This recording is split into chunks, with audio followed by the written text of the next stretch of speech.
President William Ruto has signed the National Infrastructure Fund bill into law, in which the government is looking to raise 5 trillion shillings over the next 5 years without increasing public debt.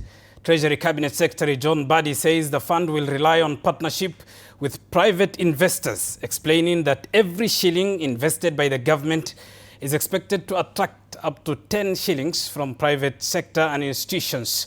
Sheila Chelangat begins our broadcast tonight. The initial seed capital for the fund will come from the sale of shares in mature state-owned enterprises.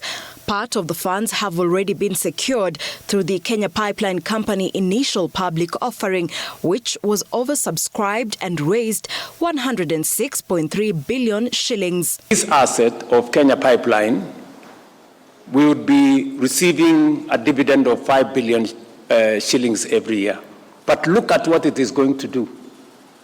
The maximization of this mature asset. More capital is also expected from the planned sale of a 15% stake in Safaricom to Vodacom Group, a transaction projected to raise about 244.5 billion shillings. We have 2.81 trillion of Kenyan money that is available. This is money, patient money, that can be used for our national development. The National Infrastructure Fund will not be allowed to borrow on its own, a measure Treasury says is meant to protect the country from accumulating more debt and to ensure projects are chosen based on their economic value. Of our ordinary revenue will go into debt service costs. That is almost 50%. And there was a year we had already crossed the 50% mark. So, Your Excellency, it's evident that we don't have more space, especially in debts.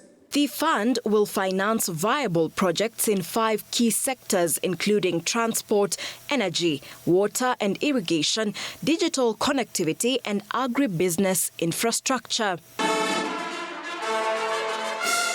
President William Ruto signed the bill into law at State House, Nairobi, describing the fund as a major step towards addressing Kenya's infrastructure financing gap, which the World Bank estimates at about 516 billion shillings every year. Sheila Chelangat for TV 47.